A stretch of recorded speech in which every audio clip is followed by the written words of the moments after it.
Today I have the opportunity to speak with Tom, who is visiting Singapore for a few days. Tom runs a YouTube channel called Ludicrous Future that covers the benefits of Tesla and renewable energy ownership. So welcome to the channel, Tom. Thank you, Daren. And we've been enjoying Singapore, my family and I, for the last few days. So it's been fantastic.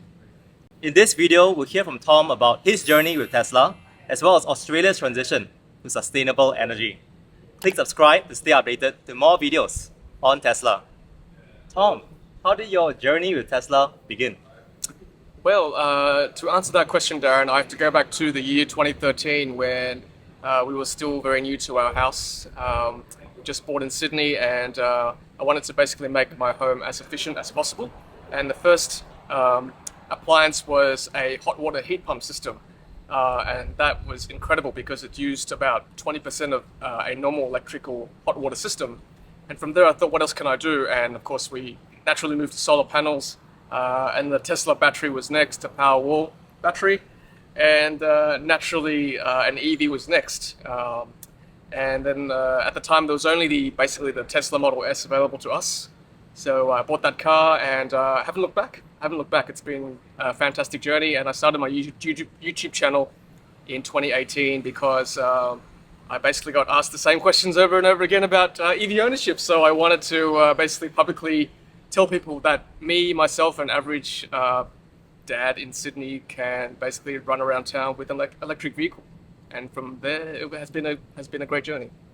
You're considered one of the earlier pioneers of EV adoption, and getting a Tesla all those years back was quite a bold move. Can you tell us about your whole journey getting your 2015 Model S?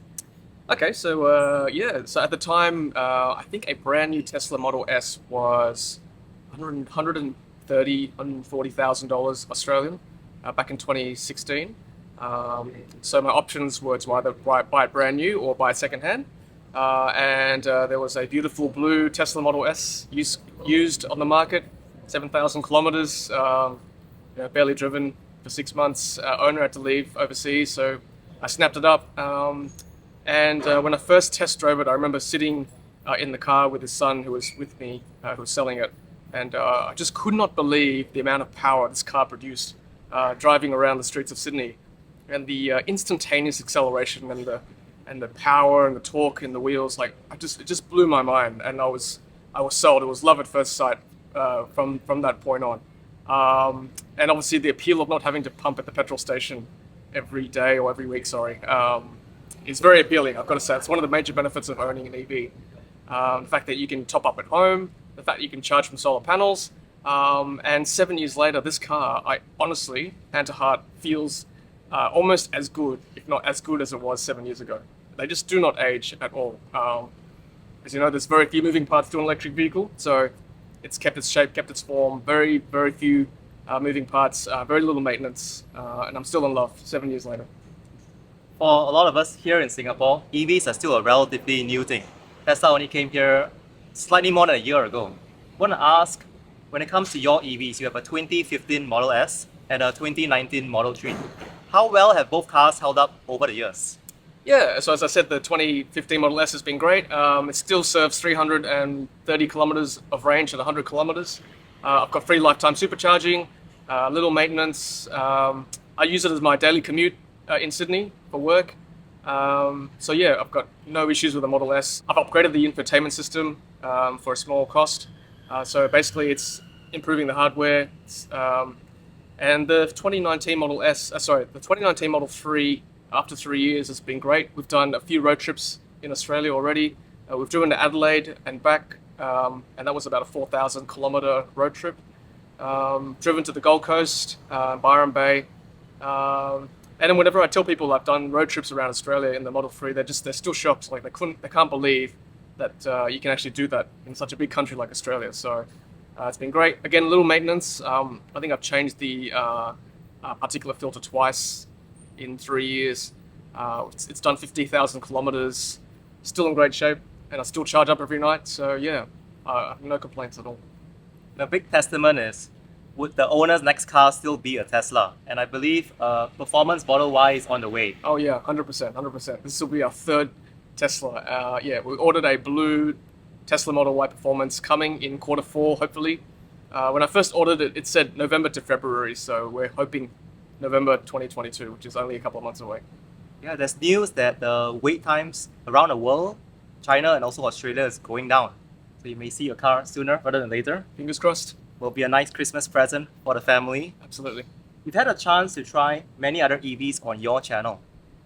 In what areas have you seen the competition catching up with Tesla? For instance, battery technology. Yeah, that's a great question. And I guess to answer that, you've got to look at how well Tesla has done over the last few years. Like, what makes Tesla fantastic? And for me, it's the fact that it's such an efficient car. They've really worked out the best way to create an electric vehicle, and that is a skateboard battery design. Everything is controlled from the infotainment screen, minimalistic approach, app-based control, and then also the environment, home charging, solar panels, all that stuff. That's what makes Tesla special. And I guess for me, the closest competitor to capturing that vision will probably be BYD, the other EV that's doing well in Australia, or will be doing well. And they've got a ground-up design, they've got an app-based system, they've got software updates, over-the-air software updates, and that really improves the user or the driver experience, having a car that can refresh itself with a software update over the air every now and then. So I think that for me is where other competitors like BYD, Polestar, Hyundai, Kia, that's where they're catching up, I think, with Tesla at this stage. What I'm hearing is that the competition is also working on their own battery technology. In fact, BYD is a supplier for Tesla with some of their big batteries in the future. And many of them are also more conscious about their software as well, developing it to be one integrated system. In what areas do you see Tesla further widening the gap from the competition? Yes, also a good question. For me, at the moment, Tesla's still ahead of the curve because they've invested so much money in the supercharging network. And this is currently in 2022 still an issue with a non-Tesla vehicle. Because they can't use a Tesla supercharger, you've got to rely on third-party chargers in Australia, which my Australian viewers will know that they are just not as reliable as a Tesla supercharger. If you rock up to a Tesla supercharger station in Australia, 99 times out of 100, it's going to work. It's literally plug and play, plug the charger in, walk away, it's done. It's all captured to your records on your account. You've got your billing details there already. There's no tap, there's no looking at the app. It's just boom, you're in, done and dusted. And they work. You've got 6 stalls mostly at chargers, sometimes 8, sometimes 10. And I think that's where Tesla is ahead of the curve. Whereas a third-party charger, you've got 2, maybe 3 if you're lucky. You've got a tap, you've got to look at the app.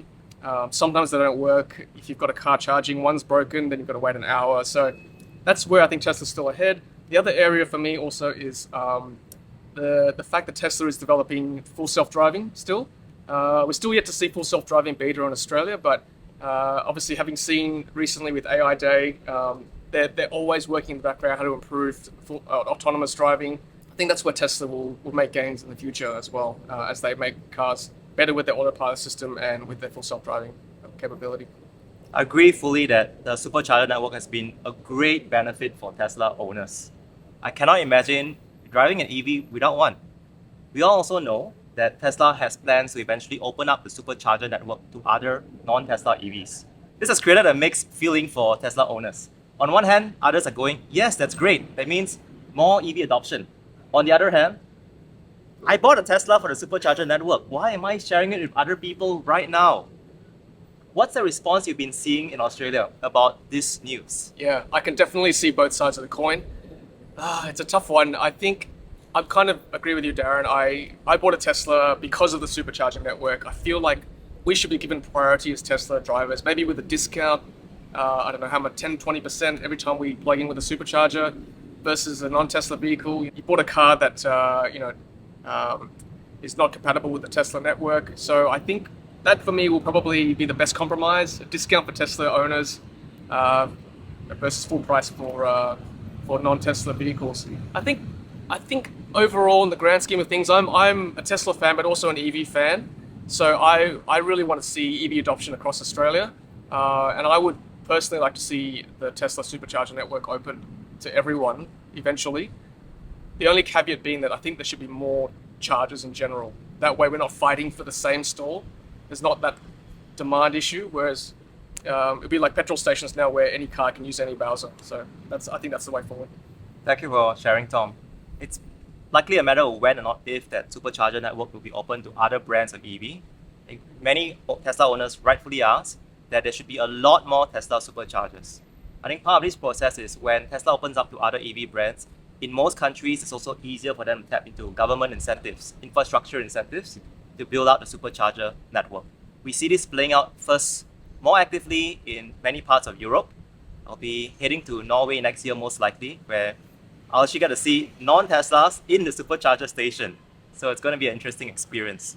I think there'll be quite a fair number of adjustments as well, not just more stalls, but even the cable length, because you've got a BYD or other brands. The charge port is actually forward, in front of the car, not behind, like what we have in our Teslas. It's very true, very true. Yeah, I've seen pictures of, I think I saw a picture of a Porsche with a charge port up the side, parked across 2 or 3 charger spots, which that annoyed me a bit. Like we can't have that. We can't have a car blocking 2 or 3 charging stalls. So that's a very good point, Daren. Yes. And to Tom's point, not every EV supports the peak charging capacity that superchargers will have. By next year, Tesla would have the V4 superchargers up to 350 kilowatts. But if you got a slower EV that only picks up to 50 or 80 kilowatts, that's not the best use of a supercharger station. Tesla may need to think about how it staggers the use of different EV brands, EV models, to the right supercharger stations. Maybe the slower ones go to the V2, V3 superchargers, the newer ones go to V4. When we talk about all EV brands, right now, today in Australia, Tesla's been around for a couple of years. EV adoption, though, is closer to around 3%. So it's behind the global average. For comparison, here in Singapore, we have around 12% EV adoption despite starting very, very late. What's the biggest challenge in EV adoption for Australia? Yeah, so many factors. Okay, so in no specific order, I think the number one issue, I just contradicted myself, but okay, so in no specific order, one of the issues is price. I know the pricing of cars in Singapore is very high, but in Australia, you can actually buy a car for very little money, relatively speaking. So I'll just take the MG ZS EV, for example. Driveway price in Australia is $44,000, right? Which is loose change in Singapore for a car. But for the equivalent platform MG ZS car, it's $25,000. So you're looking at almost double the price for an EV. And a lot of people in Australia they can't fathom the value. So they feel like they're paying double for a car with a similar platform, and they're kind of almost handicapping themselves. They feel like, okay, it's got less range, I can't pump it with petrol anywhere, I've still got the range anxiety, and it costs more money. So that I feel that the price difference is still an issue for a lot of Australians before adoption. Another issue is also range anxiety. We've got a big country. A lot of people say that. Got a big country. I want to visit auntie and uncle here in regional New South Wales, Victoria. There's no charger nearby. I don't want to be stuck on the side of the road with my family. So that's another issue, range anxiety. And then as EV owners, we know that charger reliability is an issue. A lot of our non-Tesla chargers, as I touched on before, they aren't very reliable, and I would hate to be stuck for an hour waiting for a charge if one's broken and one's being used. That's another issue. And also availability of models as well. So a lot of people in Australia like big cars. They like the SUVs, they like their utes, or basically lorries here, or utility vehicles. So until we see commercial vehicles like that and big family cars available, a lot of people don't want to change either, because they want to go away on the weekend, take their surfboard, skis, all those kind of things. So from what I hear on the ground, they're the kind of major issues, barriers to adoption in Australia. The big one I'm hearing is the relative price difference between an ICE car and an EV. Because in some countries like Norway, it's financially not sensible to get an ICE car. Like EV is just, matter of fact, cheaper. And in many other countries, the gap is already reducing. So that's a very, very big one. The second one is we need more models, we need larger vehicles. I think a Cybertruck would be received well in Australia. Oh yeah. I think Australia's got one of the highest pre-orders at the moment. I think there's some talk that there might be some issues with our design rules and approval, but we'll see what happens. I personally wouldn't mind having the option to rent a big car like a Cybertruck for a weekend, or if I want to go to IKEA or the local hardware store and pick up stuff, So yeah, I think the Cybertruck would be very welcome in Australia. Yep. And not just the Cybertruck, but other brands as well, other utility vehicles, other big cars. Yep, that will definitely help in Australia. We've seen that coming. BYD just launched its first vehicle in Australia with the Atto 3 SUV. Tom covered it in his channel. You'll find a link below to see his coverage, how it's being used, how it's being received. A big part of EV adoption is we need government support to work with private sector on adoption.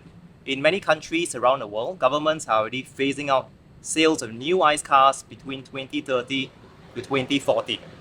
And many of them are also making public commitments to expand the public EV charging network. In the US, the federal government has just passed bills to ensure that the entire stretch of highways will have EV chargers along it. In Singapore, the government said that we will have 60,000 public EV chargers in the country by 2030. How is Australia approaching the transition from ICE to EVs? Okay, so this is a very controversial and political issue, which I'm happy to touch on. So we are, even though Tesla's been in Australia for a few years, we are off to a slow start because our previous government wasn't very receptive to encouraging electric vehicle adoption in Australia.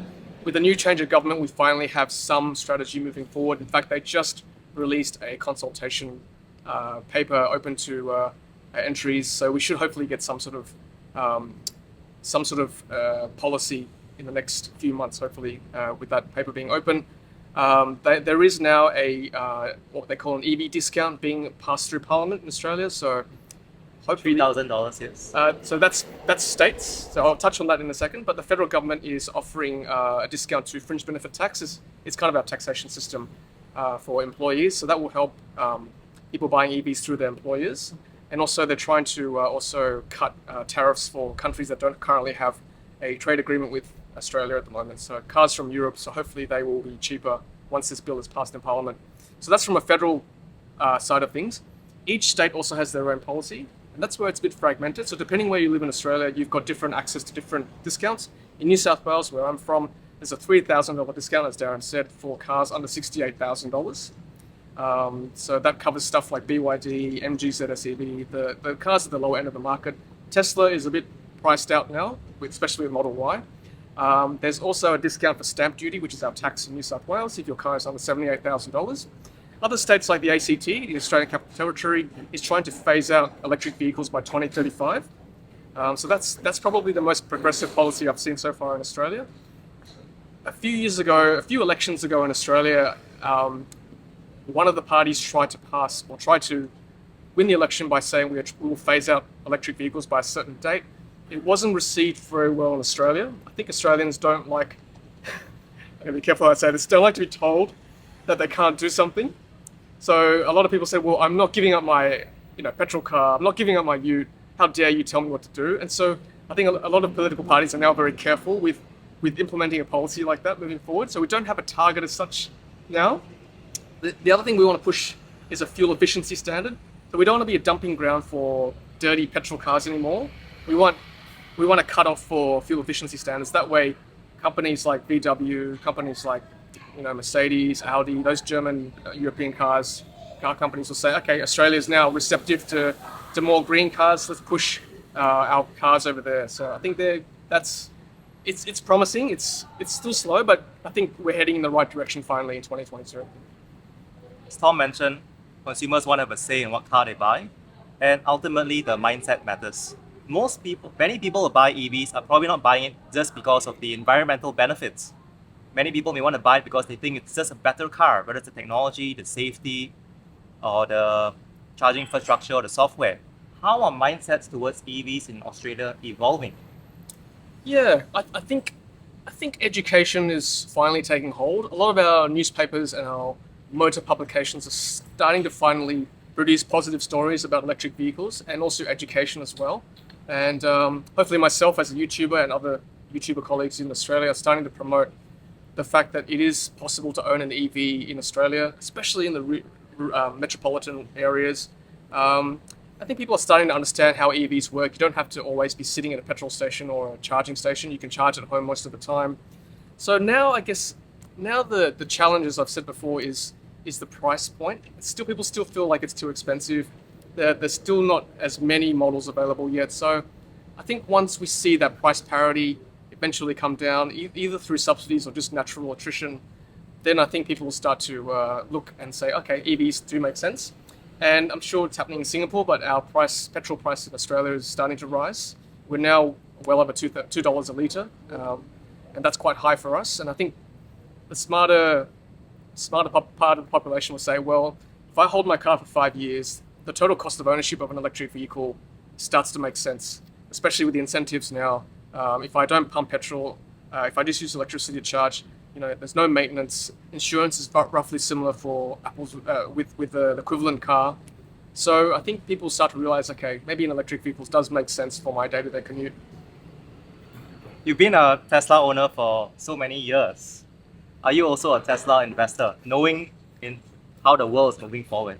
Yes, I am a Tesla investor. Happy to declare that. I don't talk a lot about shares and things on my channel. I do occasionally, but I tend to focus more on the technology and the health benefits and just the general benefits of owning an EV from a financial point of view as well. So yeah, but I'm happy to say yes, I'm a Tesla investor. Yeah.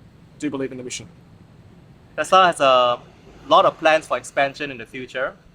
What role do you see Australia playing in Tesla's future? For instance, I hear like more than half the world's lithium is mined from Western Australia. So could mining be an opportunity? Tesla recently hired geologists. You see in some recent job postings. In addition, in Northern Territories, a lot of solar panels are being built. There is a sun cable project between Singapore and Australia where it will be built by end of this decade, by 2029. Solar power from Northern Territories will power up to 15% of Singapore's total energy needs. There's also the Hornsdale Power Reserve in South Australia. That's been a good success story. What role can Australia play in Tesla's future? Yeah, so recently, Robin Denholm, who most of you know is an Australian, she's the chairperson of Tesla, and she actually said publicly that there's no reason why Australia can't produce electric vehicles. So a lot of us went, oh, okay, Tesla Gigafactory in Australia, makes sense. But I think, Daren, you hit the nail on the head there. A lot of, you've got to base future performance on past history, and Australia obviously has been very pivotal with mining and mineral capture for China's growth. And I think that will be the key to Tesla's future. Our minerals in Western Australia, whether it be lithium, nickel, we've got loads of that kind of those kind of minerals, and that will certainly help Tesla's future in terms of producing batteries, producing the minerals required, the materials required for producing cars in the future. Whether we produce cars anymore in Australia, our last Holden factory closed down last decade. I don't know. I think our labour costs are very high in Australia. But having said that, if Tesla can work out a way to automate a lot of their production, we've seen AI Day with Tesla bots. So there's no reason why you can't create a factory in Australia that's fully, or at least majority automated. So I guess we'll have to watch this space. The future is bright. Thank you, Tom, for sharing your stories and your insights about how Australia is moving forward. If you want to see Australia's progress in the whole transition to sustainable energy at ludicrous speed, subscribe to Ludicrous Feed and learn more about Tom's journey together. Not just about Tesla, but again, EV ownership as well as home renewable energy, solar powers, battery pack as well. It's a lot in store. If you found this video useful, please click the like button, hit subscribe to stay updated to more videos on Tesla.